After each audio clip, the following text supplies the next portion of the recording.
Assalamualaikum warahmatullahi wabarakatuh. Bismillahirrahmanirrahim. Alhamdulillahirabbil alamin. Allahumma shalli ala sayidina Muhammadin al-Fatihil lima ulika wal khatimi lima sabaqa nasiril haqqi bil haqqi wal hadi ila siratikal mustaqim wa ala alihi haqqa qadrihi wa miqdarihi azim. La haula wala quwata illa billahil aliyyil azim. Amma ba'du. Saudara-saudaraku dimanapun Anda berada, alhamdulillah kita masih bisa berjumpa lagi dalam sesi live kajian kitab kuning dan masih dalam serial pembahasan kitab Fathul Qorib, kitab yang biasa dikaji di lembaga-lembaga pondok pesantren, dan ini berhaluan mazhab Syafi'i. Dan pada kesempatan kali ini kita akan membahas pasal tentang tata cara memanfaatkan kulit bangkai binatang yang notabene adalah najis, tapi bisa dimanfaatkan untuk keperluan sehari-hari kita. Nah, dengan cara apa itu? Nah, kita akan langsung saja membahasnya dengan mengkaji matan kitab Takrib, dan akan saya sampaikan di sini yaitu dengan metode pembacaan kitab kuning ala pesantren. Baik, langsung saja kita mulai. A'udzubillahi minasyaitonirrajim. Bismillahirrahmanirrahim. Faslun utawi iki iku pasal suwiji wa juludul maitati lan utawi piro-piro kulite bangkai iku tathuru bisa suci bid dibagi kelawan dan samak illa, mohon maaf kita buka lembaran selanjutnya, ini membutuhkan waktu tidak lama. Illa apa ini, mohon maaf ya, terganggu sebentar. Nah, geser kameranya. Baik. Illa jildal kalbi, kejaba kulite asu wal khinziri lan celeng, wama tawaladalan hayawan tawalada kang manak min huma saking asu lan celeng, au min ahadihima atawa saking salah sijine asu lan celeng. Wa azmul maitati lan utawi balunge batang, wa sya'ruha lan rambute batang iku najasun najis illal adamiya kejaba anak Adam. Nah, sahabat-sahabatku dimanapun Anda berada, mari kita membahas kajian fikih ini. Jadi di halaman sebelumnya bahwa menerangkan wajuludul maitati tathuru bid dibagi. Nah, semua kulit bangkai binatang pada dasarnya hukumnya adalah najis, karena hewan yang mati tanpa melalui proses penyembelihan secara Islam, secara syariat, itu hukumnya bangkai. Dan setiap bangkai itu tidak boleh dikonsumsi karena bangkai itu statusnya najis.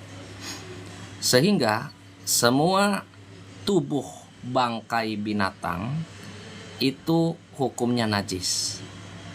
Lantas, apakah anggota tubuh bangkai binatang itu harus dibuang atau dimusnahkan karena hukumnya najis? Apakah bisa dimanfaatkan? Jawabannya adalah bisa. Tentu saja ini kulit bangkai binatang yang mempunyai nilai ekonomis yang bisa diambil kulitnya. Karena kulit itu untuk jenis binatang tertentu ini memiliki fungsi atau kegunaan untuk keperluan kehidupan manusia. Contohnya adalah kulit bangkai sapi atau kulit bangkai kambing misalkan, atau kerbau. Nah itu kan kulitnya itu memiliki nilai ekonomis, memiliki manfaat. Kalau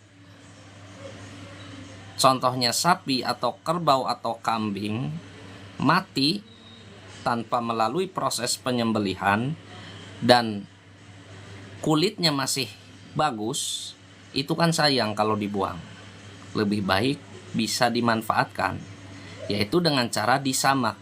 Bidibag itu adalah disamak. Nah, disamak itu adalah proses pembersihan bagian-bagian yang menempel pada kulit, seperti lemaknya, darahnya, atau dagingnya. Itu dibersihkan semua dengan cara-cara tertentu. Kemudian setelah dibersihkan, nah kulit tersebut bisa digunakan untuk keperluan manusia. Bisa untuk pakaian, untuk aksesoris, atau untuk lainnya. Nah, seperti itu ya. Kecuali illa jildal kalbi wal khinziri wa ma tawallada minhuma au min ahadima. Nah, ada hewan yang tidak boleh dimanfaatkan anggota tubuhnya, baik dia itu mati sebagai bangkai atau disembelih, yaitu adalah kulit hewan berjenis kambing dan juga babi. Nah itu tidak boleh, karena dua hewan ini secara syariat itu tidak boleh dikonsumsi oleh umat Islam. Wa ma tawallada minhuma. Dan juga tidak boleh mengambil kulit dari hewan yang berasal dari indukan anjing atau indukan babi. Au min ahadihima, atau yang berasal dari indukan keduanya. Ya, jadi misalkan nih, tapi sepertinya jarang terjadi. Babi kawin dengan anjing misalkan. Nah itu memiliki anak. Nah anaknya itu tidak boleh, karena indukannya anjing dan babi. Atau misalkan anjing kawin dengan kijang atau dengan kambing, kemudian menghasilkan anak jibing. Nah, anjing kambing. Nah itu si jibing ini mohon maaf saya singkatan saja biar gampang ya. Si jibing ini itu tidak boleh untuk dimanfaatkan anggota tubuhnya untuk keperluan manusia, karena berasal dari indukan anjing atau babi gitu. Jadi jelas ya, kulit bangkai binatang, kesimpulannya kulit bangkai binatang itu tidak boleh digunakan kecuali apabila sudah melalui proses penyamakan kulit. Nah biasanya itu ada di pabrik-pabrik penyamakan kulit, itu ada tata cara penyamakan. Tentu saja dengan menggunakan bahan-bahan yang bisa menghilangkan sisa-sisa yang menempel pada kulit, seperti darah, lemak, ataupun daging, sehingga kulit ini murni menjadi kulit binatang. Keterangan selanjutnya, wa azmul maitati wa sya'ruha najasun illal adami. Tulang bangkai dan juga bulunya, nah itu hukumnya najis kecuali manusia. Nah, manusia ini dalam kitab ini dinamakan tergolong pada pada jenis binatang. Maksud binatang ini bukan merendahkan derajat manusia ya, artinya makhluk hidup yang memiliki nyawa, bisa bergerak, itu saja. Cuma artinya tetap manusia itu makhluk yang yang paling mulia di antara makhluk-makhluk Tuhan. Nah, manusia itu ketika sudah meninggal itu tidak najis tubuhnya. Ya, tubuhnya tidak najis, sehingga akibat dari hukum ini, ketika seseorang memegang atau menyentuh bagian tubuh manusia yang meninggal, maka itu suci, artinya tidak najis, kecuali pada tubuh si mayit tadi terdapat najis dan tersentuh oleh orang yang hidup, maka itu menyentuh najis. Kalau menyentuh tubuhnya orang yang meninggal itu tidak najis.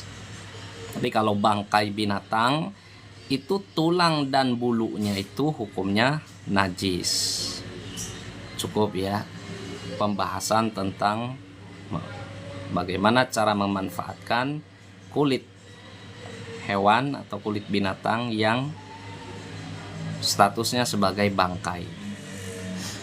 Kemudian pasal selanjutnya, faslun utawi iki ku pasal suiji wala yajuzulan ora wenang opo isti'malu awani zahabi.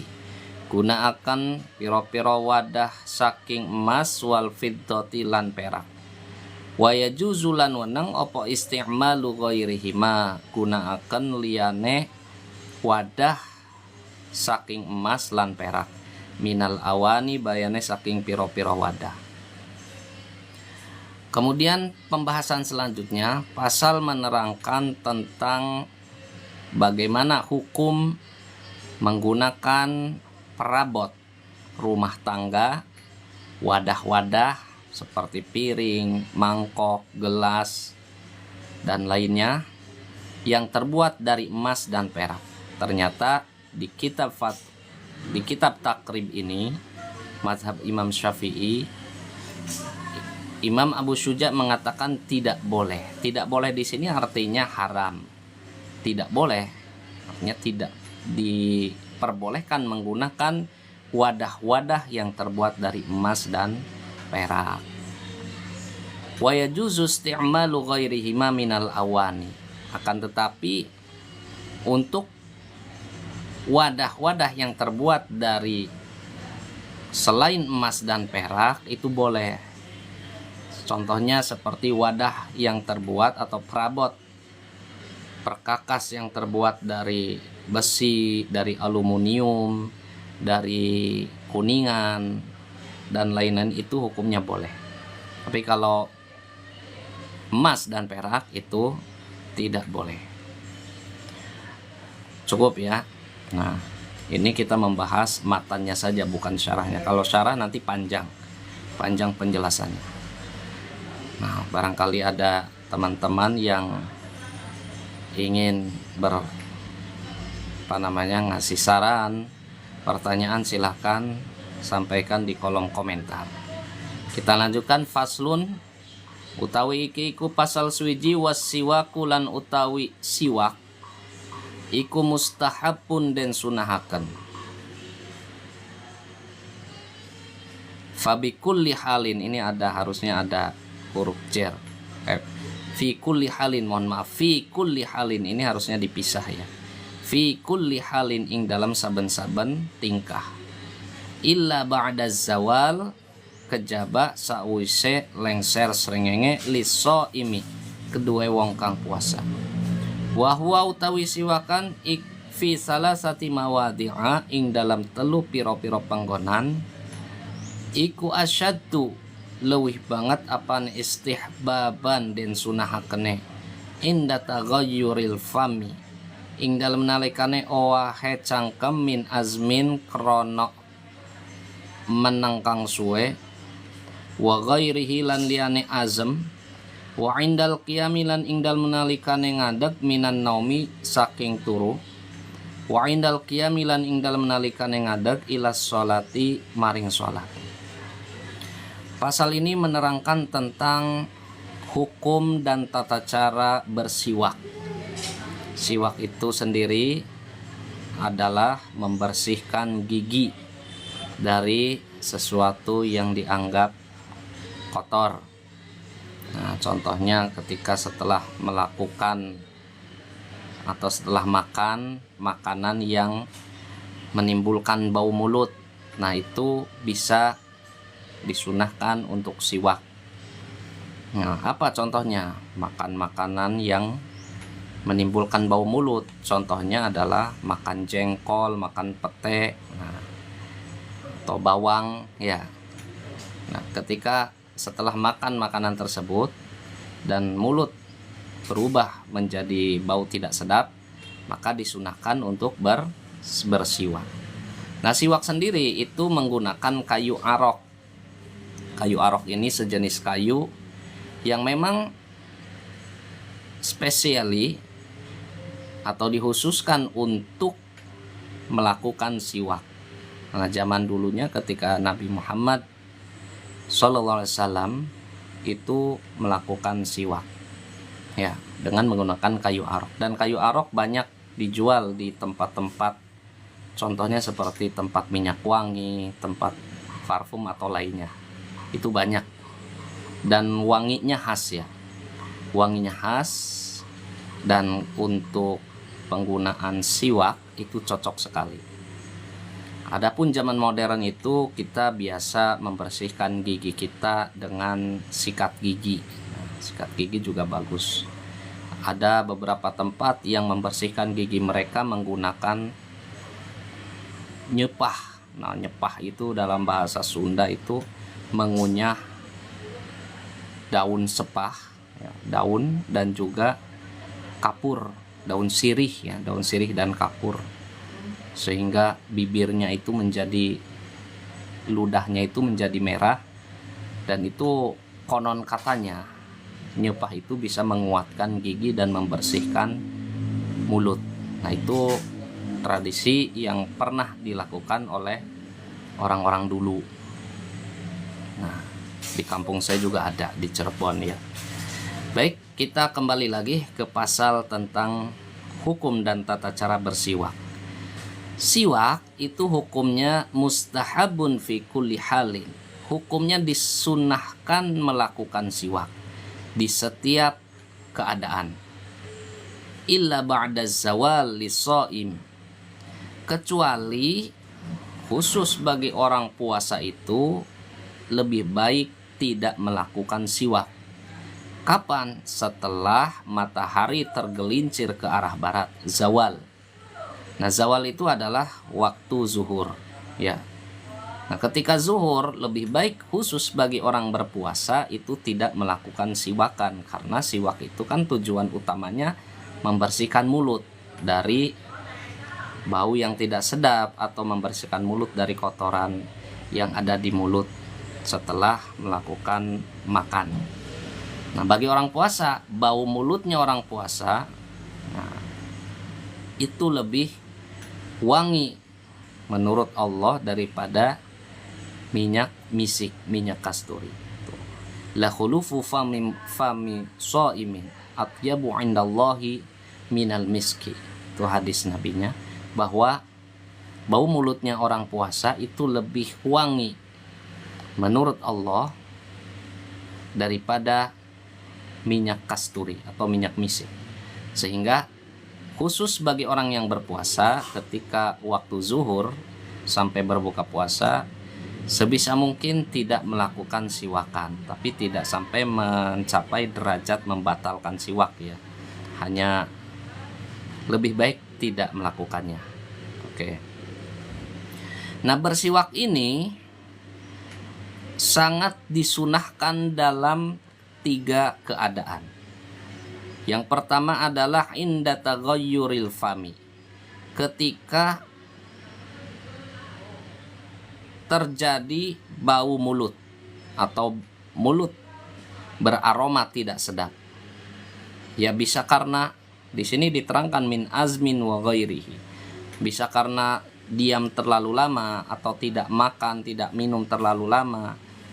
Nah, kan orang tuh ketika tidak makan, tidak minum terlalu lama, itu mulut itu kering. Ya, walaupun masih air liurnya masih berproduksi, tapi akan mengeluarkan bau tidak sedap. Nah, disitulah sunnah untuk melakukan siwak. Atau bau mulut itu disebabkan karena telah memakan makanan yang menimbulkan bau tidak sedap.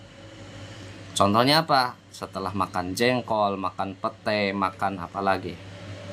Ya, dan lain-lain lah yang menimbulkan bau tidak sedap, itu setelah makan tersebut disunahkan untuk melakukan siwak. Wa indal qiyami minan naum, yaitu disunahkan lagi ketika bangun tidur.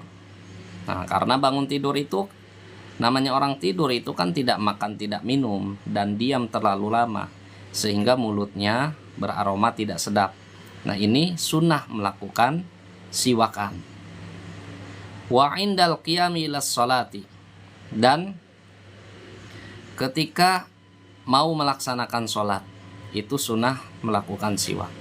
Bahkan di syarahnya itu disebutkan lebih lanjut bahwa disunahkan bersiwak itu ketika membaca Al-Quran, mau membaca Al-Quran, ya, atau ketika di sini bahkan wasfirolil asnan, yaitu ketika gigi kuning. Nah, tapi kalau udah zaman sekarang sih biasanya kita membersihkan gigi itu dengan sikat gigi karena lebih efektif ya membersihkannya, dan lebih mudah dan lebih higienis kalau zaman sekarang. Tapi untuk mendapatkan pahala kesunahan tidak ada salahnya setelah sikat gigi kita bersiwak. Tuh untuk apa namanya, memanfaatkan kesempatan pahala dalam kehidupan, yaitu mengikuti sunnah Rasul dengan bersiwak. Dan orang yang bersiwak itu hendaknya niat dia bersiwak, atau saya niat untuk melakukan siwak, niat sunnah mengikuti anjuran Nabi Muhammad SAW. Nah, siwak ya hampir sama dengan sikat gigi tata caranya, yaitu memegangnya dengan tangan kanan, kemudian memulai dengan sisi mulut sebelah kanan, kemudian menggosok-gosokkannya, memutar-mutarkannya dengan putaran yang lembut sampai ke arah kiri, sampai ke gusi, ke langit-langit. Itu ya hampir sama dengan sikat gigi lah, cuma bedanya tidak menimbulkan busa. Ini hanya sebatang kayu siwak, kayu arok ya. Itu saya kira. Dan untuk pembahasan selanjutnya adalah bab tentang fardu-fardu wudu. Nanti akan kita bahas dalam episode khusus karena ini pembahasannya cukup panjang. Untuk episode kali ini saya kira cukup. Semoga bermanfaat dan terima kasih yang sudah bergabung dengan channel ini, channel Kajian Kitab Kuning, khusus membahas kitab-kitab kontemporer, kitab-kitab kuning yang biasa dikaji, dipelajari di pondok pesantren, dan saya membawakannya sesuai atau sebagaimana tradisi yang biasa dilakukan di pesantren-pesantren, yaitu dengan membaca redaksinya, kemudian diterjemahkan ke dalam bahasa Jawa dengan tarkib susunan nahwu sorobnya, dan setelah itu baru diartikan. Semoga ini khususnya bagi teman-teman yang dulu pernah pesantren, pernah tinggal di pesantren, atau pernah ngaji dengan Pak Kiai, dengan Pak Ustadz, dengan Abuya, dengan Habib, atau dengan siapa saja, dan mengajinya seperti ini. Dan sekarang karena kesibukan masing-masing dalam bekerja, mencari nafkah, atau dalam kehidupan lainnya, merasa kangen dengan suasana ngaji seperti dulu kala. Nah, tidak ada salahnya ikuti channel ini, Kajian Kitab Kuning, karena akan dibahas kitab-kitab kuning, khususnya kitab yang berhaluan mazhab Syafi'i yang biasa dikaji di pondok pesantren. Demikian, semoga bermanfaat. Sekali lagi saya sampaikan, dan barangkali ada yang perlu ditanyakan, perlu di-sharing, silahkan melalui kolom komentar. Thank you for your watching this channel, dan wal afu minkum. Wassalamualaikum warahmatullahi wabarakatuh.